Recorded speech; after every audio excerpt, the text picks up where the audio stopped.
Muy buenas tardes, queridos hermanos y amigos de todo el mundo, de los 5 continentes. Es un gozo, es un placer para mí en esta hora dirigirme a ustedes a través de este medio que es posible llegar hasta los 4 continentes y un poco más allá. Vamos a estudiar en la Biblia la vida de un personaje que se llamaba Mateo Leví. Vamos a orar primero, vamos a inclinar nuestro rostro, Padre nuestro. Antes de recibir tu sábado, queremos presentar este sermón y que pueda ser leído y oído por todos nuestros amigos que nos escuchan y que nos siguen en todas partes, en los 5 continentes, aquí en Panamá, en Centroamérica, en Sudamérica, en Norteamérica, en Europa, en Asia, Occidente, el Medio Oriente, los lugares de habla hispana, que tu palabra pueda llegar y pueda causar un impacto y que la gente pueda responder a tu llamado y que la palabra de Dios pueda producir sus frutos para las cuales tú lo has enviado. Te pedimos todos estos favores con la ayuda y la dirección de tu Espíritu Santo. Amén. En esta tarde queremos estudiar sobre la vida de Mateo. El libro del Mateo es el primer libro del Nuevo Testamento. Se escribió por el año 70 antes de Cristo, después de Cristo. Y la pregunta es, ¿quién fue Mateo en la Biblia? Mateo en la Biblia era uno de los discípulos de Jesús. El Evangelio de Mateo, junto con los Evangelios de Lucas, Juan y Marcos, es una historia inspirada y por lo tanto precisa y verdadera acerca de la vida de Cristo. Su Evangelio es el más largo de los 4 y algunos estudiosos creen que fue el primero que se escribió. Antes que Marco se convirtiera en discípulo de Cristo, él era un cobrador de impuestos o un publicano. En la ciudad de Capernaum, eso lo podemos leer en el libro de Mateo capítulo 9, versículo 9 y el 10, versículo 3. Lucas y Marco también se refieren a Mateo Leví como Mateo Leví, hijo de Alfeo, en el libro de Marcos 2:14 y Lucas 5:27, aunque Lucas y Marcos no dicen Leví y Mateo son la misma persona. Por el contexto podemos deducir que los nombres se refieren a la misma persona. El relato de Mateo sobre su llamado coincide exactamente con los dos relatos del llamamiento de Leví en Lucas y Marcos. En términos de idioma y ubicación cronológica, además, no es raro que a una persona se le dé un nombre diferente después de un encuentro con Dios. Abraham se convirtió en Abraham. Jacob se convirtió en Israel. Simón se convirtió en Pedro y Saulo se convirtió en Pablo. Es probable que Mateo, que significa don de Dios, fue el nombre que Jesús le dio a Leví después de su conversión. Qué bueno es que Jesús, al momento de tener un encuentro con nosotros, inmediatamente nos coloca el nombre que llevaremos por la eternidad. Los cobradores de impuestos eran absolutamente despreciados por su propia cultura, ya que trabajaban para el gobierno romano y se enriquecían recaudando los impuestos de su propio pueblo. A menudo y de manera engañosa recogían cantidades excesivas, como lo menciona el libro de Lucas en el capítulo 19 y el versículo 8. Es probable que Mateo haya sido adinerado, ya que Lucas dice que Leví organizó una gran fiesta, o sea, un banquete en su casa. ¿Para quién era ese banquete? Para Jesús. Y había mucha compañía de publicanos y de otras personas. Eso lo encontramos en el Evangelio sinóptico de Lucas, en el capítulo 5 y el versículo 29. La élite religiosa veía a los cobradores de impuestos, tales como Mateo, como gente muy pecadora, tan pecadores que incluso pasar tiempo con ellos podría inmediatamente empañar la reputación de una persona buena. En el libro de Mateo, capítulo 9, versículos 10 y 11, menciona lo que decimos. Cuando Jesús estaba cenando en la casa de Mateo con muchos otros publicanos y pecadores, los fariseos cuestionaron a Jesús, cuestionaron a los discípulos respecto a la elección que Jesús le había hecho acerca de los que lo acompañaban. La respuesta de Jesús es una de las explicaciones más claras del corazón de Dios y de su evangelio para el hombre. Los sanos, dijo Jesús, no tienen necesidad de médico, sino los enfermos. No he venido a llamar a justos, sino a pecadores. Mateo registró esa cita en el capítulo 9, versículo 12 al 13.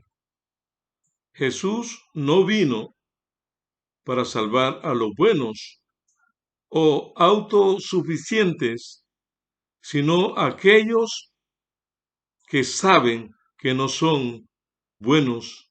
Las personas que admiten libremente que necesitan la salvación, eso aparece en Mateo 5:3, son aquellas que precisamente Jesús vino a buscar.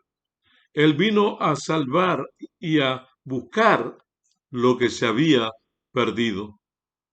Es imposible salvar a una persona que afirma que no necesita salvación. Muchos de los seguidores de Jesús eran los pobres, los rechazados, los enfermos, los pecadores, los cansados. Nos dice en Mateo 11:28, cuando Jesús invitaba a los moradores, decía: venid a mí todos los que estáis cansados y cargados, que yo os haré descansar. Él nunca los condenó, sino que los perdonó y los alentó. Las condenas más duras de Jesús fueron para los fariseos, los maestros de la ley, los escribas que se creían buenos, dignos y mejores que los cobradores de impuestos, y pecadores que estaban alrededor de Jesús en la mesa que había hecho la invitación Mateo. Mateo fue uno de los cobradores de impuestos a quienes Jesús salvó, a quien el Señor Jesús redimió. Cuando Jesús llamó a Mateo, inmediatamente dejó su puesto donde recaudó impuestos y siguió al Señor Jesús.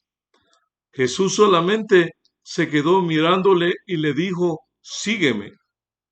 Mateo se levantó en el capítulo 9, el versículo 9, dejó atrás de sí la fuente de su riqueza. Dejó su posición de seguidor y comodidad para viajar, pasar dificultades y eventualmente enfrentar el martirio. Dejó su antigua vida por una nueva vida con Jesús. El Señor Jesús, igual que a Mateo, nos está llamando en las diferentes posiciones y trabajos que realizamos en la vida. El Señor Jesús está interesado en encontrarse con nosotros y ofrecernos algo mejor. Pasar tiempo con pecadores para ayudarlo. Después de sanar al hombre paralítico, Jesús se quedó algún tiempo por el área de Capernaum, junto al mar de Galilea. De nuevo, muchísimas personas se acercaban a él y les enseñaba. Entonces, al pasar por la oficina de los impuestos, ve sentado allí en ese lugar a Mateo, también llamado Leví, y le hace la extraordinaria invitación: Mateo Leví, sé mi seguidor. Lo más seguro es que Mateo esté tanto de las obras que Jesús ha hecho en la zona, esté enterado, y de sus enseñanzas, como lo estaba Pedro y Andrés, Santiago y Juan. Al igual que estos 4 discípulos, Mateo acepta inmediatamente la invitación de Jesús. En su evangelio, él mismo cuenta que se levantó y le siguió. Así que deja su trabajo de cobrador de impuestos y se hace discípulo, apóstol de el Señor Jesucristo. Más tarde, tal vez para mostrar agradecimiento por la oportunidad que le ha dado Jesús, Mateo organiza una gran fiesta, un gran banquete en su casa. Invita a Jesús, a sus discípulos y a varios antiguos compañeros de trabajo, otros cobradores de impuestos. Eso es lo que se llama evangelismo. Invitar a los ex amigos y mostrarles a Jesús que hemos aceptado y que ahora vive en nuestros corazones. Estos recaudan los impuestos que imponen el gobierno romano que tanto odia el pueblo judío.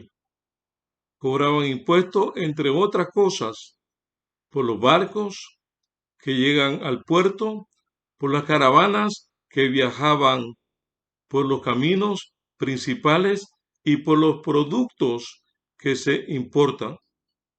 ¿Qué opinión tienen de ellos los demás judíos?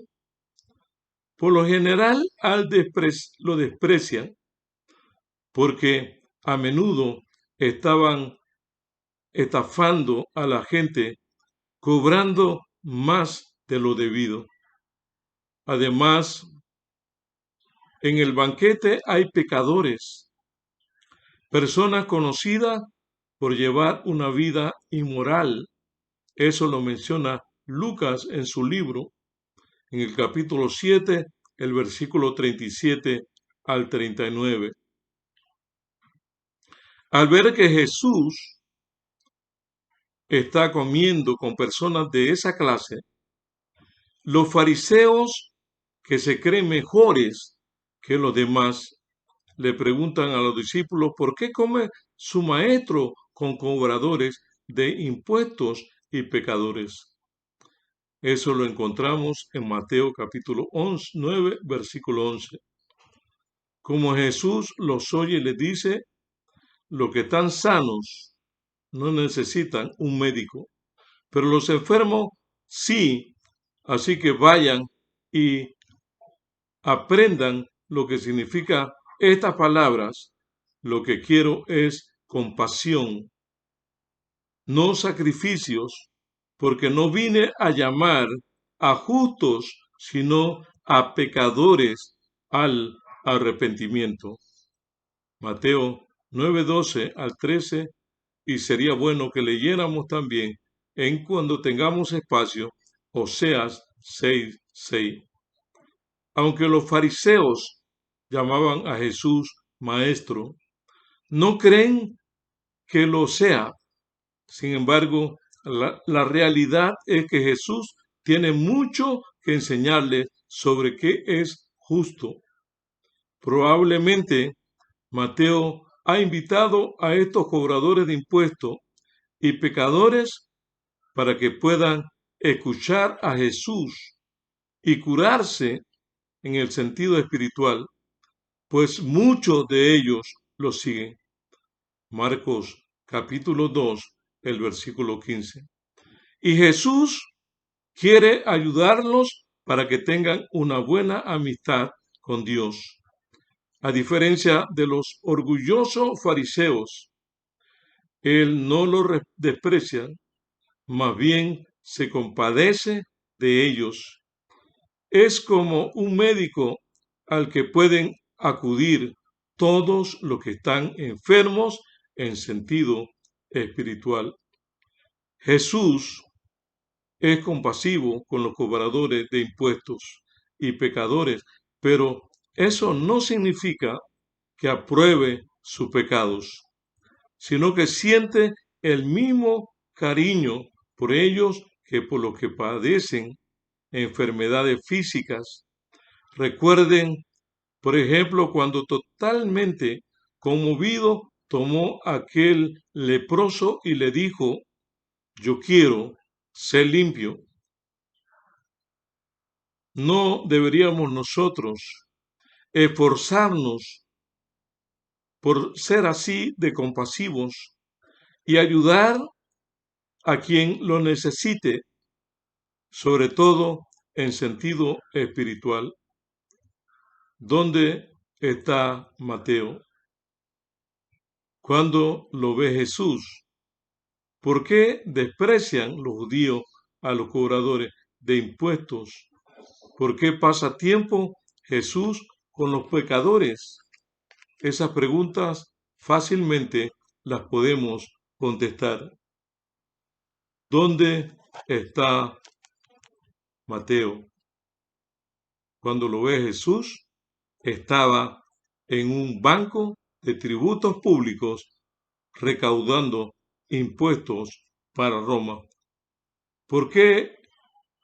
¿Dónde o por qué desprecian los judíos a los cobradores de impuestos, porque los judíos estaban bajo el yugo romano y eran odiados los romanos por los judíos, y entonces consideraban que no era justo que un judío cobrase impuestos a un hebreo, a un judío,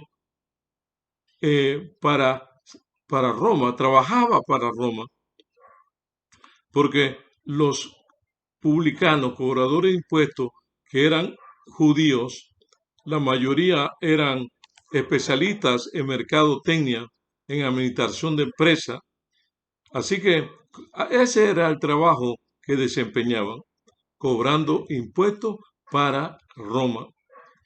¿Por qué pasa tiempo Jesús con los pecadores?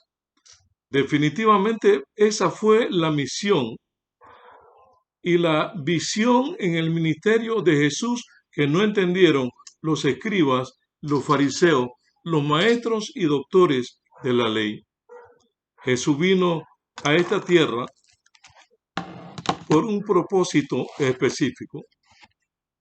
No vino a buscar justos, sino vino a buscarme a mí y a ti al arrepentimiento. Y qué privilegio que el cielo se dignó en considerarnos a nosotros pecadores para tomar la decisión de venir a esta tierra y morir en la cruz del Calvario y darnos a nosotros la oportunidad del perdón, de la salvación, darnos la oportunidad de que nos constituyéramos en discípulos, en seguidores de Cristo Jesús. Jesús, en una forma extraordinaria, eligió a las personas que tenían un corazón susceptible, que eran sinceros, como los publicanos, inmediatamente correspondieron al llamado de Cristo Jesús, y cientos de publicanos fueron alcanzados por el amor de Jesús y también por el testimonio de sus compañeros antiguos, como fue Mateo, Leví y como fue Zaqueo. Toda una población de publicanos se convirtió al Señor. Amados hermanos y hermanas, y la Biblia dice que hasta los publicanos le daban la gloria a Dios. Reconocían la situación pecaminosa en que se encontraban y reconocían que la única esperanza estaba en Cristo Jesús. Tú y yo, igual que los publicanos, los pecadores, los odiados, reconocían que el Señor Jesús es el Salvador. Nosotros también, al reconocer y al aceptar a Jesús en nuestras vidas, estamos aceptando también la salvación. Porque Jesús significa el Salvador del mundo, el Redentor, el que vino y entregó y ofrendó su vida. No se la quitaron, Él la entregó voluntariamente para salvar a cada ser humano que habita en esta tierra. Pero nos corresponde a los seres humanos corresponder al libre albedrío que el Señor nos ha dado. Ya Él lo hizo todo. Mateo, aunque no llegó a ser un gran evangelista, en su trayectoria fue el primer publicano que pasó a escribir el primer libro y el más extenso en el Nuevo Testamento que lleva su nombre. No importa el pasado, lo que importa es lo que Jesús puede hacer en ti y en mí en el presente y en el futuro.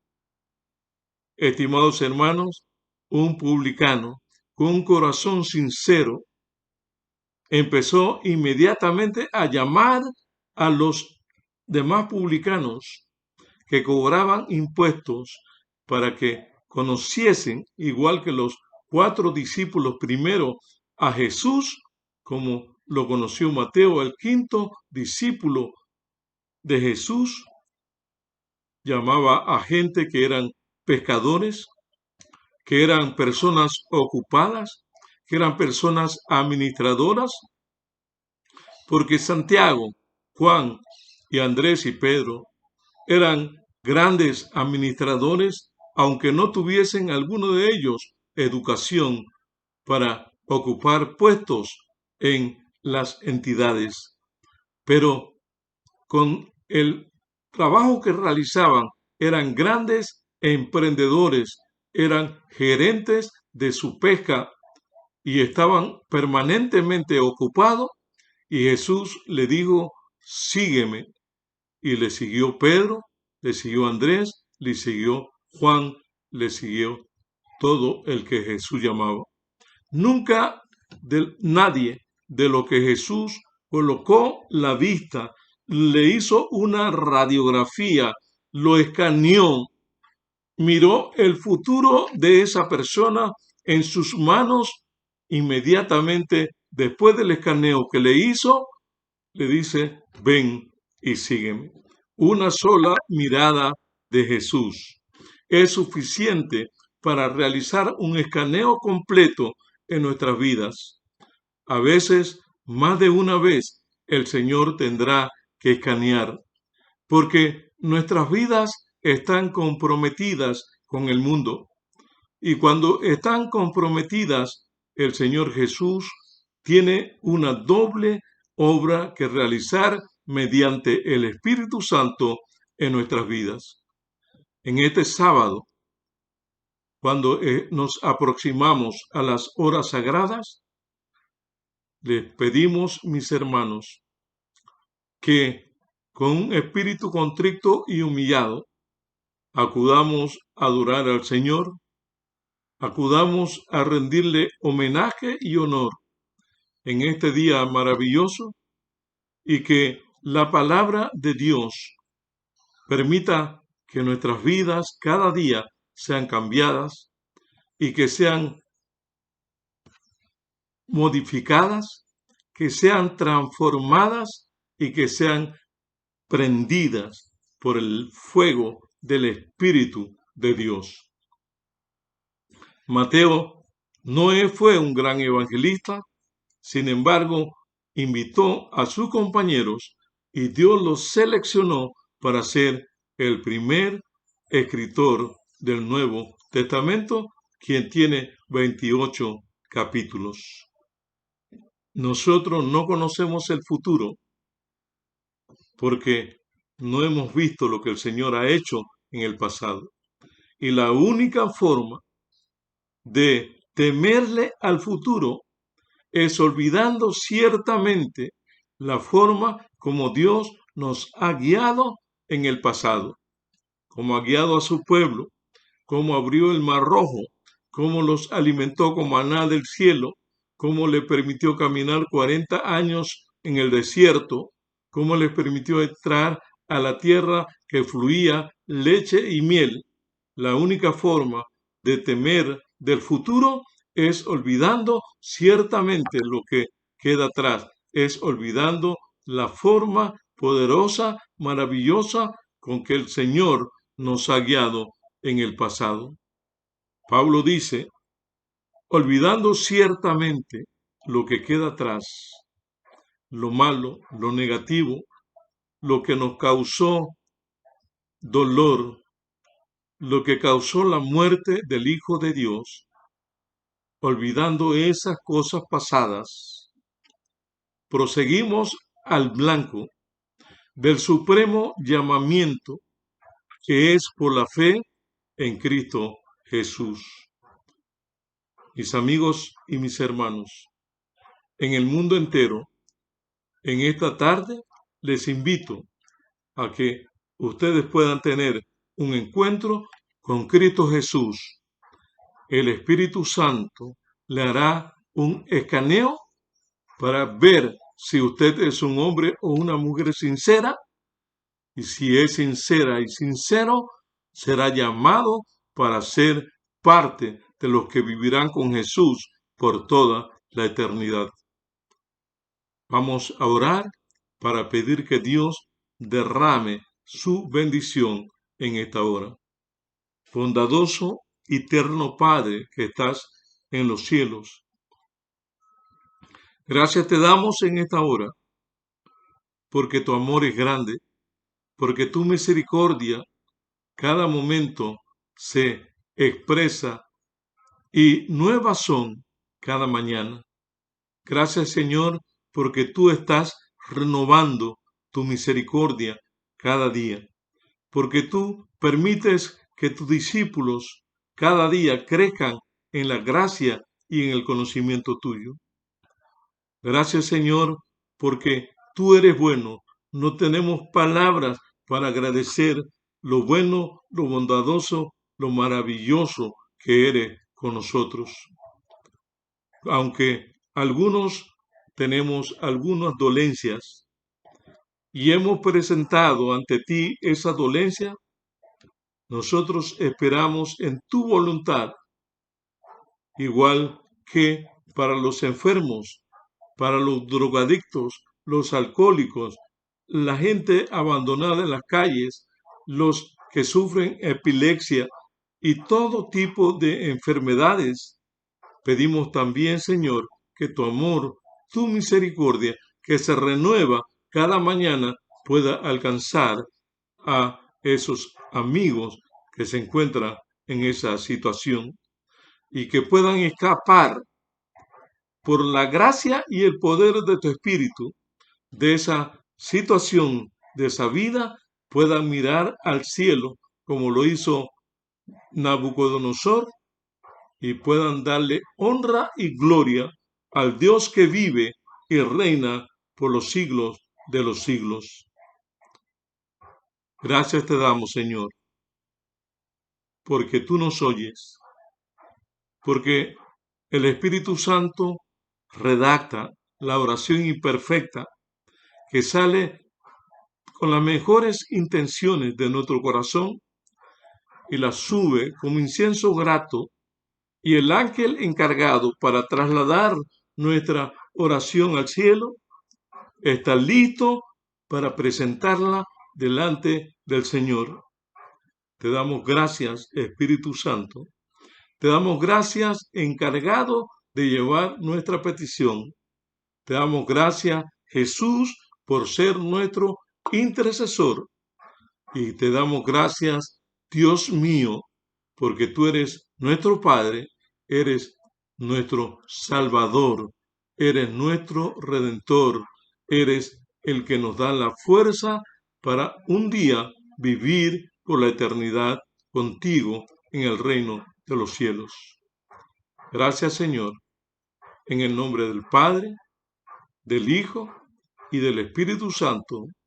Amén.